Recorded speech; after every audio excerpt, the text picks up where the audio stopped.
Welcome back friends. Good afternoon. In this video lecture we are going to see about DNA, which comes under molecular basis of inheritance. Why we have to study about DNA? Because in DNA only we have the genes which are the inheritable characters. So through these genes only the characters will be transmitted from one generation to another generation. So in this chapter we are going to see about the structure of DNA, what are the components present in the DNA. Here we can see one by one what are the components present in DNA. As I already said, DNA consists of nitrogen bases. So nitrogen bases is the one of the content of DNA. Totally three components will be there in that. So one will be nitrogen base, another will be sugar, and another will be phosphate group. So in nitrogen bases, if you see, it is divided into two categories. So one is called as purines and another one is called as pyrimidines. So under purines you will be having two. It is called as adenine, it is denoted as A, and guanine, it is denoted as G. Whereas in pyrimidines it is cytosine denoted as C and thymine denoted as T. So here the extra one pyrimidine is there, that is called as uracil. So what is it uracil? So in case of DNA you will be having this thymine. So this is the pyrimidine which is present in only DNA, not in RNA. Whereas in RNA you will be having uracil instead of thymine. So that is the difference, one of the difference between DNA and RNA. RNA consists of uracil, whereas DNA consists of thymine. So now if you see the base pairing, what is base pairing means? So these are called as nitrogen bases. So these pairs will be joining together with the bonds. So through which bonds they will be joining means with the help of hydrogen bonds. So here if you see, purines will not pair with another purine. So it will not at all pair. Purine will not pair with purine. Only purine will pair with pyrimidine. And also pyrimidines also will not pair with pyrimidines. Only purine will pyrimidine with purine. This type of base pairing only will be occurring in DNA. Whereas in RNA it is single stranded. Such kind of pairing is not there in RNA in human beings. So only pairing will be occurring in DNA molecules. So this was given by Erwin Chargaff. So this rule is, base pairing rule is called as Chargaff rule. So he is a scientist who proposed this and find out this. So now if you look into the structure of these purines and adenines, so you can see here this adenine. So this is the structure of adenine, this is the structure of thymine. You can see adenine is a purine, whereas thymine is a pyrimidine. So this purine will pair with this pyrimidine. So you can see here two hydrogen bonds will be present between adenine and thymine. This is based on their nature of the structure. Here you can see one hydrogen bond, here one hydrogen bond. So one more bond cannot occur. Only two bonding sites are present in this structure. So only always thymine will pair with this adenine. It will not pair with guanine or cytosine. This is why means based on their structure only. These two structures have only two positions where they can make hydrogen bonds, whereas here there are three places where they can make bonds. So here three hydrogen bonds you can find here, 1, 2 and 3. Totally three hydrogen bonds will be present in this G and C. So A double bond T and G triple bond C. So this is about the base pairing between this nitrogen bases. So nitrogen base is the major component of DNA molecule.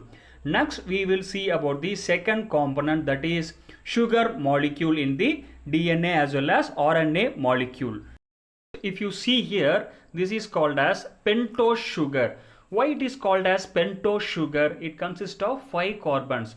Carbon number 1, 2, 3, 4 and 5. Totally 5 carbons are present in this. So only it is called as pentose sugar. You can see here DNA consists of one type of sugar, RNA consists of another type of sugar. So the sugar which is present in DNA is called as deoxyribose sugar, whereas in RNA it is called as ribose sugar. So only in the name it is called as ribonucleic acid because of this ribose sugar.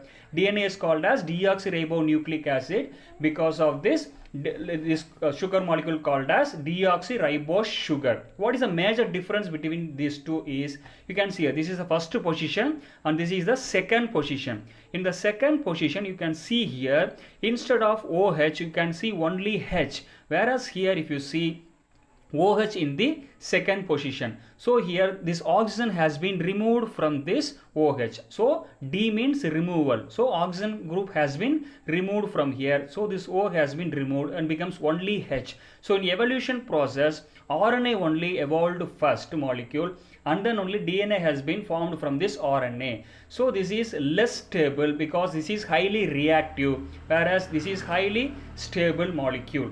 So this is the major difference between the sugar between RNA and DNA. So this is the second major component of this DNA molecule. And then the third one, so this is common for both RNA as well as DNA molecule. So this is the phosphate group. You can see here P will be there. So this is the phosphate group which is present both in DNA as well as RNA. So these three are the major components of DNA as well as RNA molecule. So these all together join with specific bonds and they only will make the double stranded DNA molecule and single stranded RNA molecule. Now we can see how they are forming the bonds and it proceeds the formation of this double stranded DNA and RNA molecules.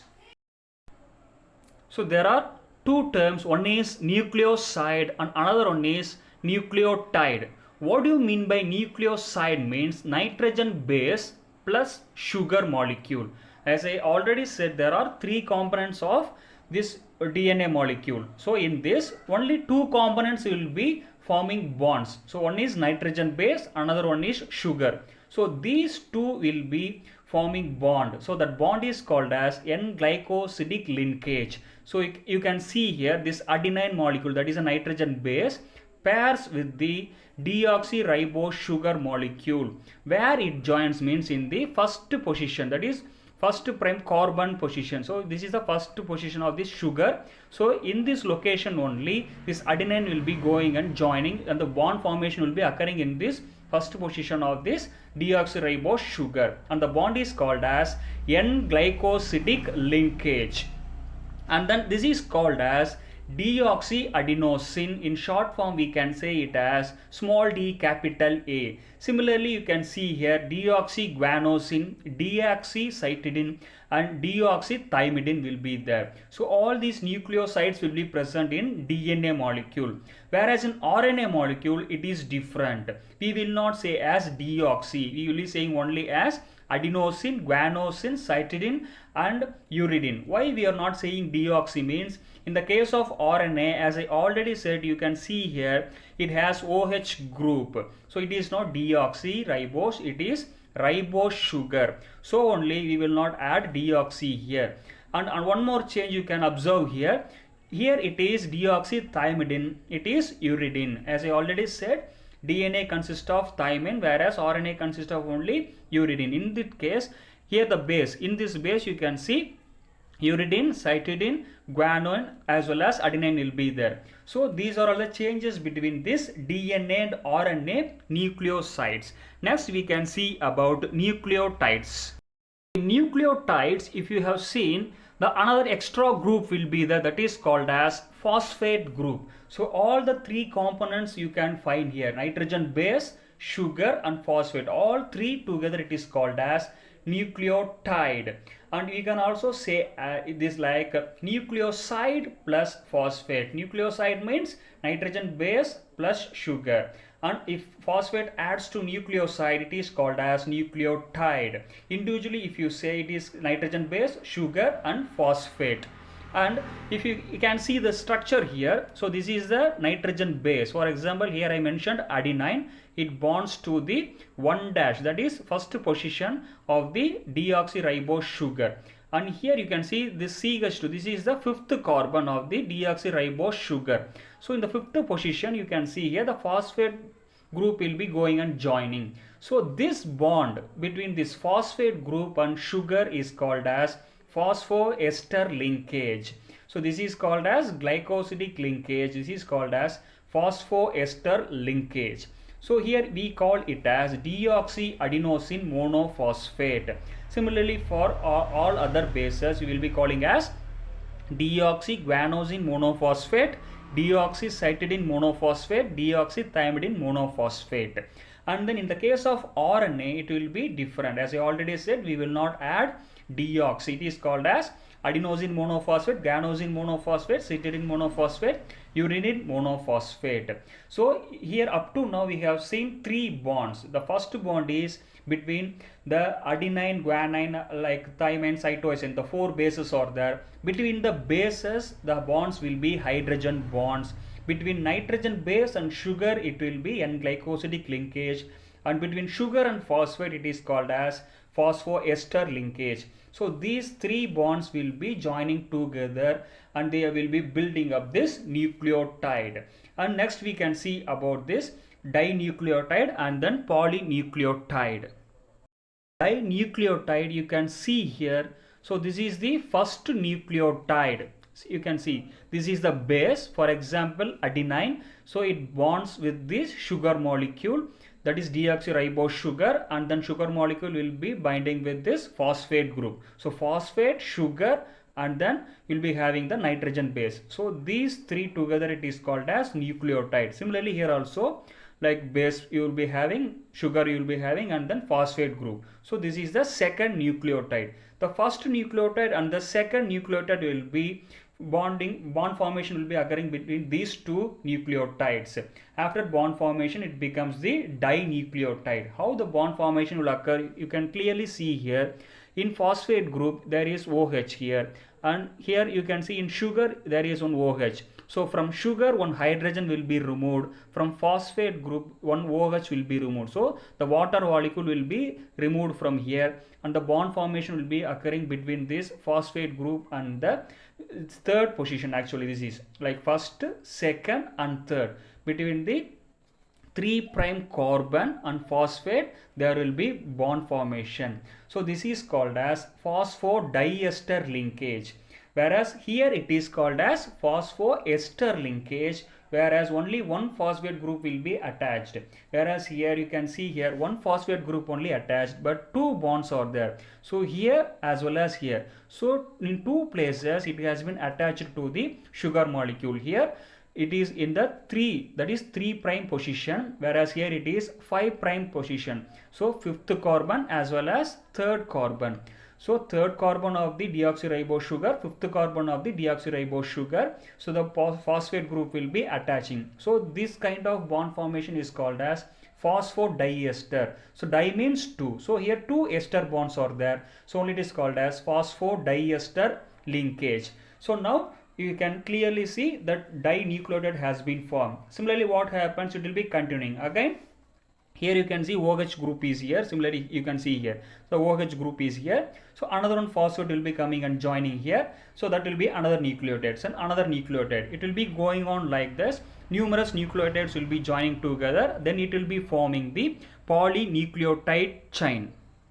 Polynucleotide chain you can see here. Poly means many. So many nucleotides will be joined together. So it is called as polynucleotide chain. So DNA is also called as polynucleotide chain because it is made up of numerous nucleotides. So it is like the building blocks. So only it is called as polynucleotide chain. So you can see here, so that is nitrogen base and then sugar and phosphate. This is the first nucleotide.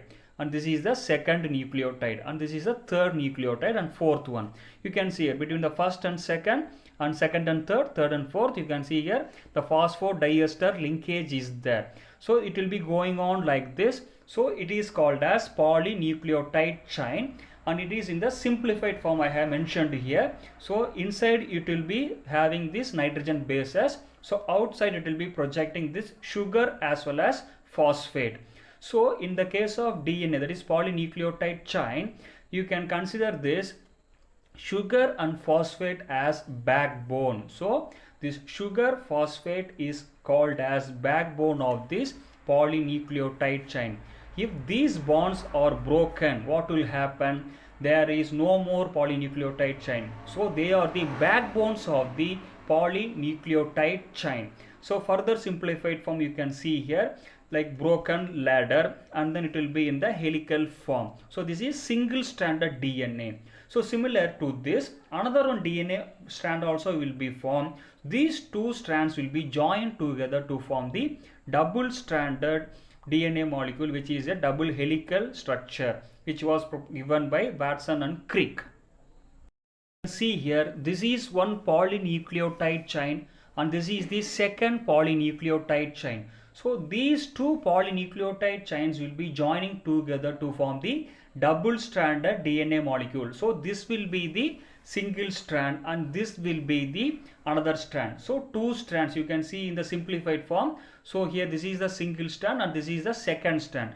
So you can see here two strands are there. So these strands will be running anti-parallel to each other. What's my anti-parallel means? Like again, so you can see here it is 5 prime to 3 prime. In opposite you can see here 3 prime to 5 prime. What is it 5 prime 3 prime? You can ask. You can see here in the phosphate group it will be 5 prime. It is called as 5 prime location because in the sugar it will be attaching to the fifth location, that is CH2 group. So CH2 is the fifth carbon of the deoxyribose sugar.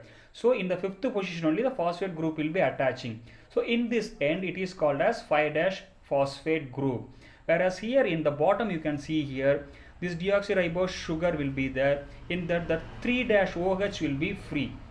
Whereas before to this you can see here this 3' is not free. Here the bond formation has occurred. Here it is 3' is free. Again suppose another nucleotide comes and joins. So here the bonding will occur. Until the bond formation this site will be free. So only it is called as free 3' group, that is free OH means that is hydroxyl group. 3' hydroxyl group, here it is 5' phosphate group side, that is 5' and 3' we can say. Similarly in opposite also it runs in anti-parallel because as I already said you can see here the A will be base pairing with what? T. So always A will pair with T, G will pair with C. Similarly T with A, C with G. There is no other option at all. So here you can see two bonds will be there, here 3 bonds, 2 and 3. So these bonds are called as hydrogen bonds. So between this nitrogen base and sugar it is called as N-glycosidic linkage and it is called as ester bond, whereas between these two it is called as diester, phosphodiester bonds. So you can see it is a simplified form, and further simplified form I have shown here. So this is like unwinded form of the DNA. Unwinded form in this case it looks like a ladder. When it is in the winded, that is it looks like the double helical structure of the DNA molecule. So it will be running from 5' to 3', another strand will be running from 3' to 5'. So that is the complementary structure of the DNA. In further classes I will be explaining you about the structure of this DNA, who proposed this, what is the length of the DNA, what is the breadth of the DNA, how many base pairs will be there, and some other things I will be discussing in the upcoming sessions. Thank you friends, thank you for watching this video.